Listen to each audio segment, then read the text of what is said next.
with the state-owned petroleum companies in the Middle East. Why Ruto chose to characterize the deal as a G2G is the first red flag that points to mischief in this deal. We now know that the characterization of this deal as a G2G was meant to shield the three Kenyan companies from paying the 30% corporate tax. I will return to this matter later. 2. The shilling has continued to fall against the dollar.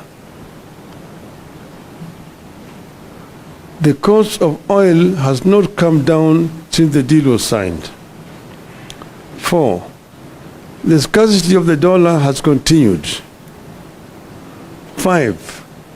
The landlocked countries that depend on us for oil are abandoning our pipeline because it has become too expensive. In other words, the deal has not addressed any of the problems Ruto said it would. When Ruto initiated this deal, the US dollar to the Kenya shilling exchange rate was 132. Today, 6 months later, it is Kenya shillings 159 to the dollar. The cost of fuel shot up significantly after the deal. Where have things moved from bad to worse since the deal was signed? Well, the deal was a scam for which we now demand full disclosure and full accountability. It is corrupt and rotten to the core. It is state capture by Mr. Ruto and company and a conspiracy against the country. Ruto's collapsing the country while feeding Kenyans on lullabies. Other than keeping the cost of oil permanently high in Kenya, the deal is costing the country dearly in terms of trade in petroleum with the landlocked neighbors. It is shrouded in deep secrecy. To date, only 2 documents have been made public. That is, the Master Framework Agreement with petroleum trading entities and the Open Tender System Modified Agreement with marketers. The Supplier Purchase Agreement between the Middle East oil firms and the hand-picked distributors in Kenya has never been seen. We challenge Mr. Ruto to publish this document. Nobody knows how Gulf Energy, Galana Oil Kenya Limited, and Oryx Energies Kenya Limited got nominated to handle local logistics. But the hand-picked distributors are selling oil to us at almost twice the price from bulk suppliers. These companies are also manipulating deliveries date ranges so that they can minimize on prices. We know that in August this year, 4 months after the deal, the government allowed Oryx Energies to sell oil at prices that had been inflated by 17%. In the Ruto deal, Oryx is a supplier of diesel to other oil marketing companies in the country. The excuse was to delay in discharging fuel at the jetty. This shady business model is being deployed by all the companies that were retained in the Ruto deal. They buy at low prices, delay discharging, then ask to be allowed to offload at higher prices, and the cost is passed on to the consumers. In the case of Oryx, it had bought the diesel at an average Platts price of $97.88. That is 14,182 shillings per barrel in July, but was allowed to sell the same to oil marketing companies at 114.5 US dollars, that is 16,585 shillings per barrel.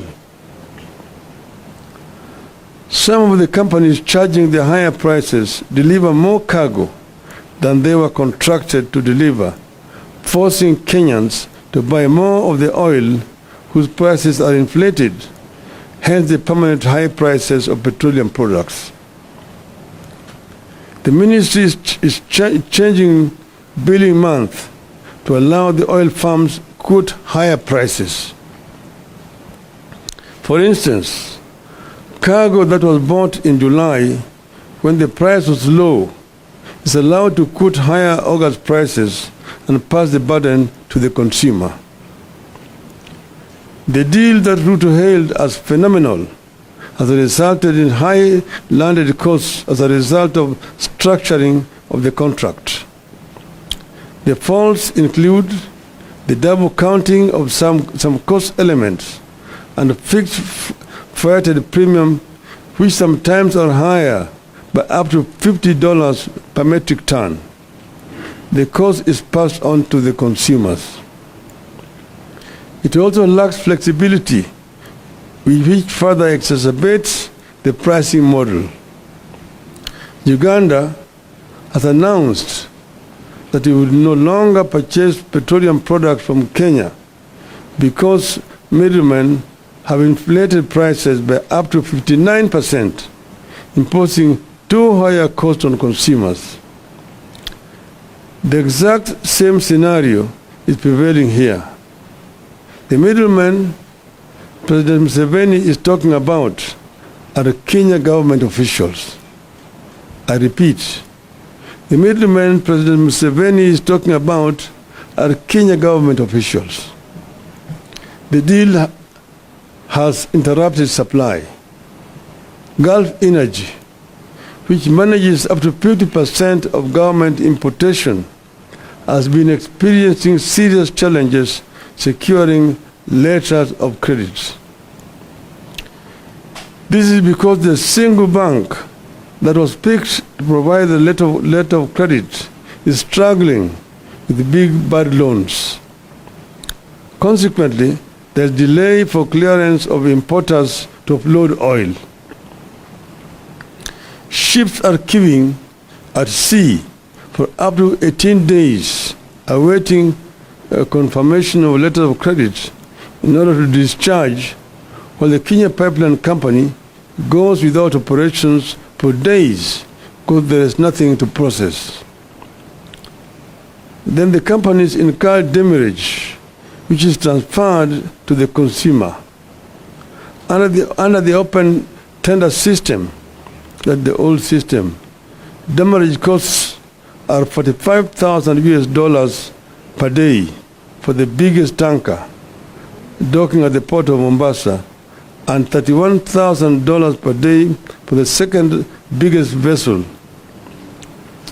But under the Ruto deal, demurrage has risen up to $70,000 per day. This cost is passed on to the consumers at the pump.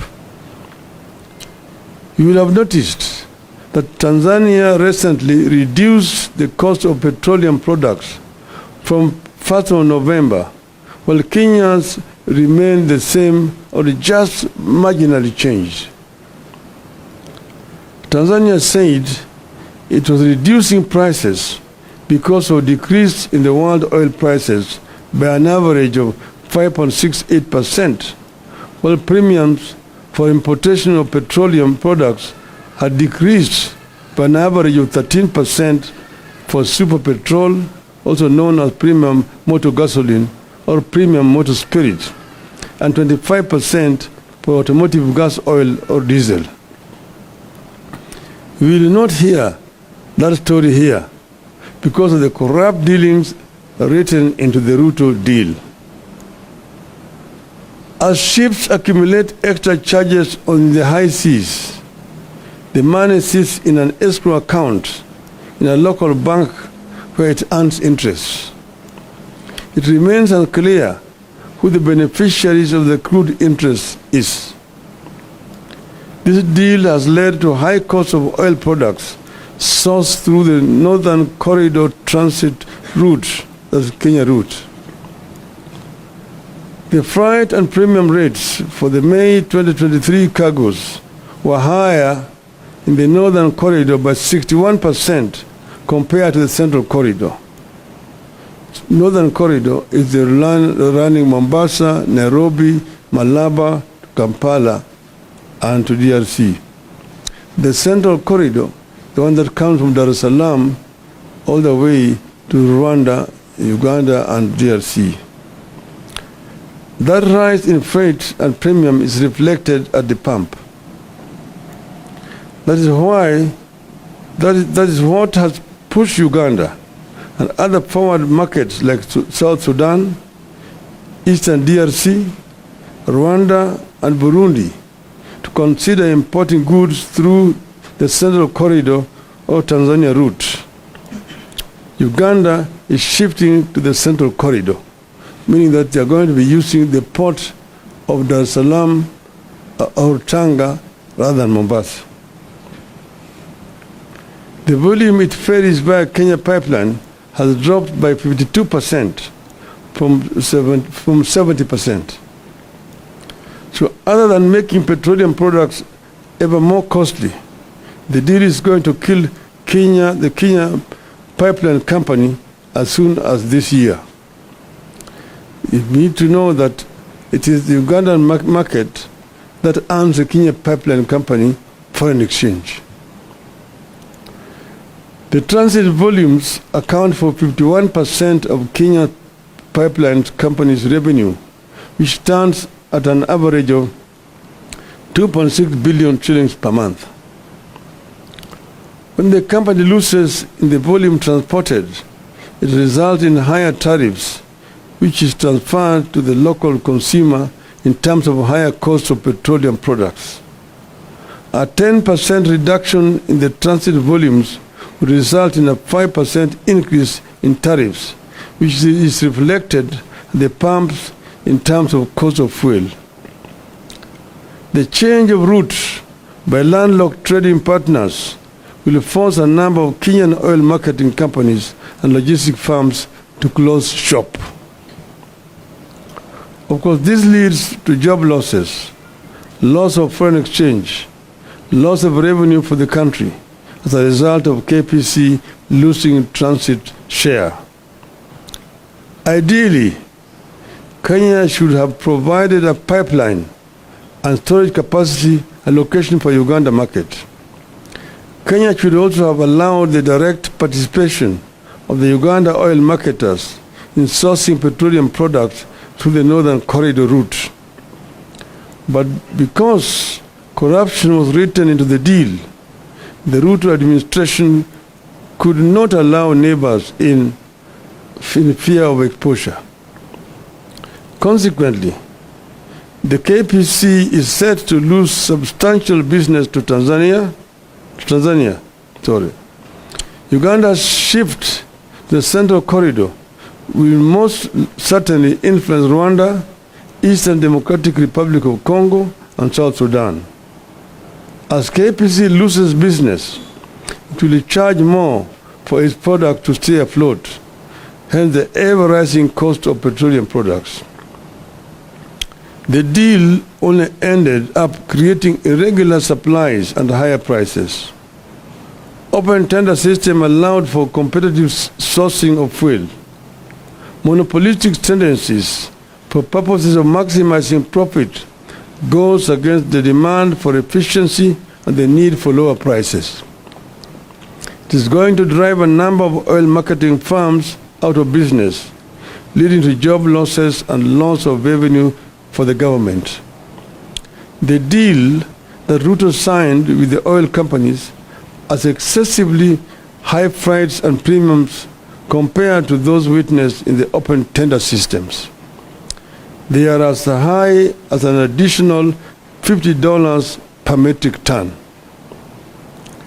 In the end, Kenya is losing billions of shillings in taxes because the three companies picked to spearhead this deal do not pay the 30% corporate tax. Shielding the three companies from this tax is the reason Ruto told Kenyans that it was a G2G deal. Your guess is as good as mine on who is pocketing the unpaid corporate tax. But the burden of the unpaid corporate tax is passed to Kenyans at the pump. Now, ladies and gentlemen, our stand as Azimio. 1. Ruto must immediately cancel the contract and revert to the open tender system, which ensured guaranteed supply of petroleum products.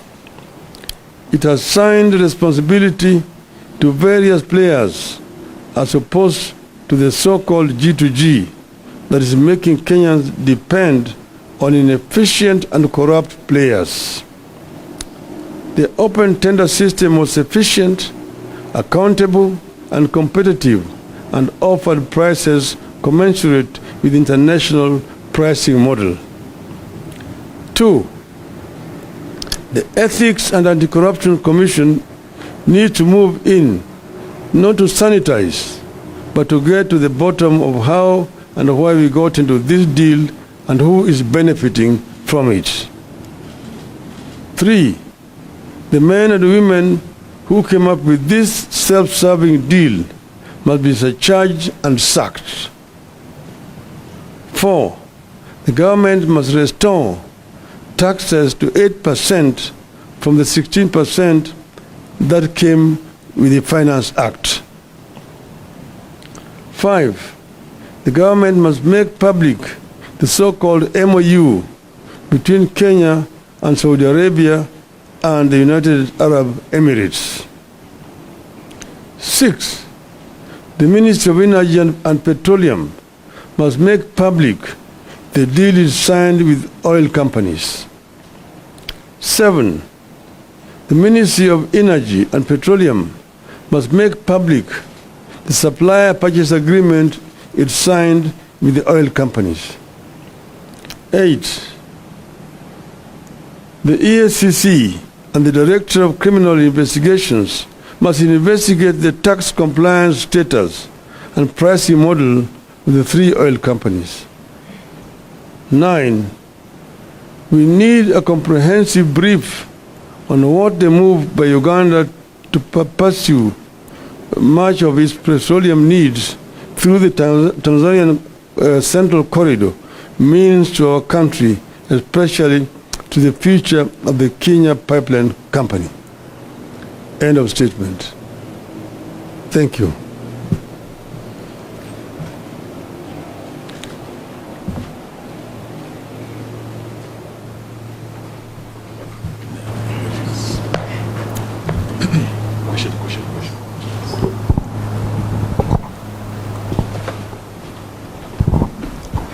Labda kwa Kiswahili, Mheshimiwa Raila, katika siku za majuzi tumeona kama kuna mfanyabiashara tata ambaye anadai kwamba mafuta yake ambayo alileta ilinyakuliwa na serikali. Labda kwa mtazamo wako unaweza semaje kuhusiana na hayo? Kisha cha pili, where does this revelation of yours now put the ongoing national dialogue talks? Thank you. Yale ambayo yanafanyika, hiyo wafanyabiashara yenyewe inadhihirisha ukweli.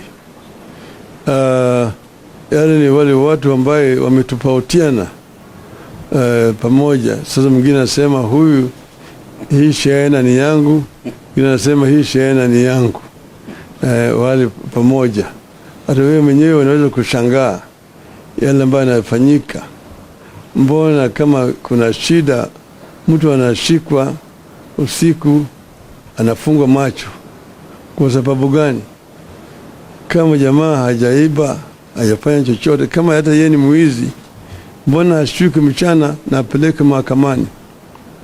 Ni wale ni wao wezi wawili wanashikana peke yao. Upande mwingine sisi tuko na na washirika wetu ambayo sisi tulituma kwa yale mazungumzo. Mmoja wao ndugu Eugene Wamala yuko hapa. Sisi tuliwaambia katika yale majadiliano kuna maneno ambayo sisi hatuwezi kuacha nje. Tuweka masharti, atukuna maneno ambayo mpaka tupate suluhu, hasa yale ambayo yanahusu wananchi wenyewe. Kwa mfano moja yao ni gharama ya maisha. Tumesema gharama ya maisha mpaka irudi chini. Hiyo ni moja ya masharti ya mazungumzo yetu. Ingine ni kuundwa kwa tume ya uchaguzi. 3 ni ukaguzi ya matokeo ya uchaguzi iliyopita. 4 ni mambo ya kutuingilia kwa vyama vingine vya kisiasa. Kuheshima kwa vyama vya kisiasa. Yale ya masharti. Lakini muhimu zaidi ni gharama ya maisha lazima irudi chini. Na wao wamesema vile inawezekana. Tumesema kwa mfano ile ushuru waliweka kwa mafuta itolewe kutoka 16% irudishe pale ilivyokuwa 8%. Hiyo ni moja yao. Na kadhalika na kadhalika. So tumesema kama hawawezi kukubali basi haviendi. Tumesema kama hawawezi kukubali yale, hiyo tunasema hakuna mazungumzo, hakuna maafikiano.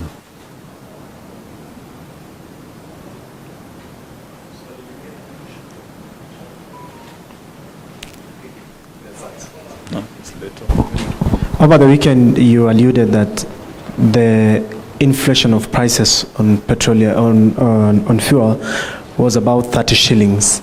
Maybe expound on that and how these you call cartels are fleecing Kenyans' pockets at the pump, and how much, by how much?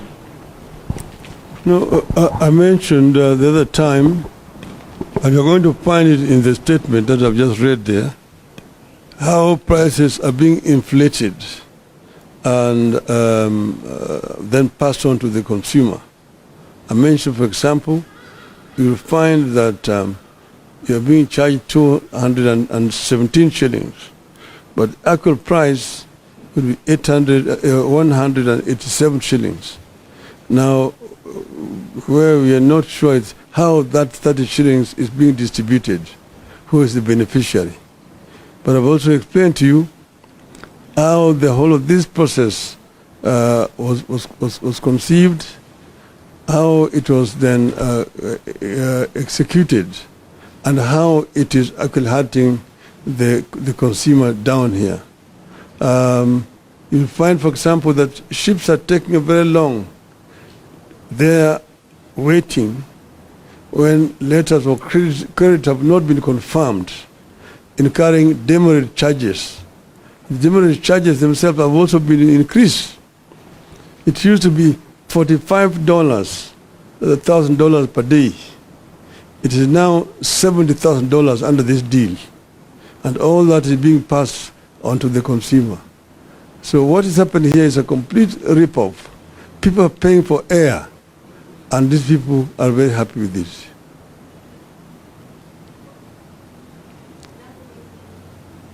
Langu ni ombi tu kama unaweza fafanua kwa lugha ya Kiswahili ujumbe wako kuhusiana na swala nzima la mafuta. Tumesema kwanza tuliambiwa ati hii mpango ni serikali na kwa serikali. Yaani ndio kwa Kiswahili inaitwa G2G, government to government. Lakini thibitisho iko hapa ya kwamba sio mpango ya serikali kwa serikali. Serikali ya Kenya hajaweka mkataba na serikali ya Saudi Arabia au ya Emirates. Hii ni kati ya wizara ya kawi, yani ya wa Kenya, na makampuni, moja ya Emirates na ingine ya kule Saudia, moja inaitwa Aramco. Alafu sasa wao hapa makampuni mengine matatu wamepewa kandarasi hakuna mtu anajua vile hizo kandarasi lipewa.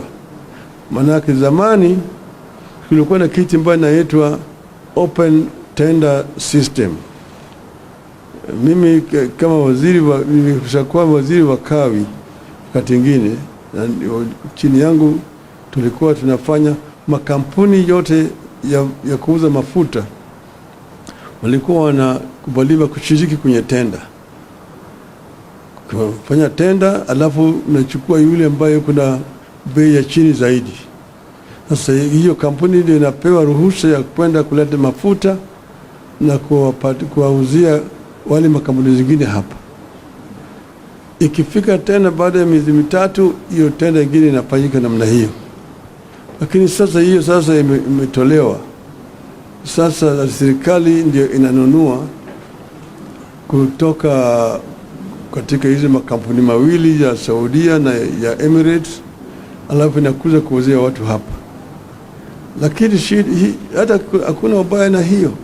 Kinafanyika ni kwamba katikati hapo wameweka vikwazo zingine, alafu ujanja zingine hapo ambayo wanazidisha naye bei. Kwa hivyo bei inakuwa juu zaidi kuliko kama ingekuwa inakuja under ile OTS system. Na hiyo bei yote inapitishwa kwa mwananchi. Mwananchi huko chini inabeba hiyo mzigo. Kwa sababu ya yote pale ambayo yao jamaa wanakula, hapo katikati hapa kuna hii panya ambayo inakula hapo katikati, hiyo ndio inasukumwa kwa wananchi hapa. Na kwa kila lita ambayo unanunua kuna shilingi 30 ambayo imewekwa zaidi juu yake. Na hiyo inakuliwa na hao watu katikati yao. Ndio tumemwambia Bwana Ruto, utuambie sisi hao watu ni kina nani? Na kwa hiyo unawajua, wewe ndio uliwaweka pale. Kwa sababu gani umeweka hao pale? Wananchi wanaumia hapa chini. Na swali Mheshimiwa Raila Odinga. Jina langu ni Sydney Chazima kutoka NTV. Swali la kwanza ni kuhusu tunamuita njeri wa mafuta. Sijui kama umesikia hilo swala kuhusu uagizaji wa mafuta kule Mombasa. Kuna meli ambayo imeshikwa ilikuwa na mafuta kuleta nchini. Je, mama huyu ni mmoja wapo ya wale watu ambao wanaongelea? Alafu swali la pili, tulimsikia Mheshimiwa Kalonzo Musyoka akisema hivi majuzi kwamba ikiwa mazungumzo ya uwiano kati ya Azimio na Kenya Kwanza hayataendelea mbele, basi mnaweza rejea katika maandamano. Je, hilo ni wazo sawia na lako? Kwanza hiyo swali ya pili, kwanza hawajamaliza. Hatutaki kuanza kutoa masharti sasa. Wakifika wakati ambao itakuwa wametofautiana kabisa, kuna mafikiano, sisi wenyewe tutatoa taarifa yetu. Kwa hivyo wakati hii sitaki kutoa hata vitisho ingine. Itaonekana ya kwamba sisi tunatoa vitisho, manake hatutaki watu wawe na mafikiano. Bado tunawapatia fursa kuongea. Pili, hiyo mama mafuta, huyo mama mamona na unajua biashara ya mafuta, unajua gharama yake, pesa ambayo inatakikana ufanye biashara ya mafuta bilioni 17. Angalia sura yake kama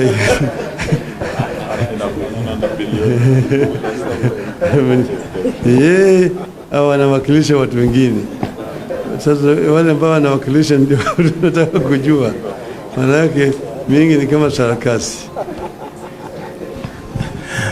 Asanteni sana. Tutatumieni nakala ya dozi ya hii kwa uchambuzi kamili. Asanteni sana.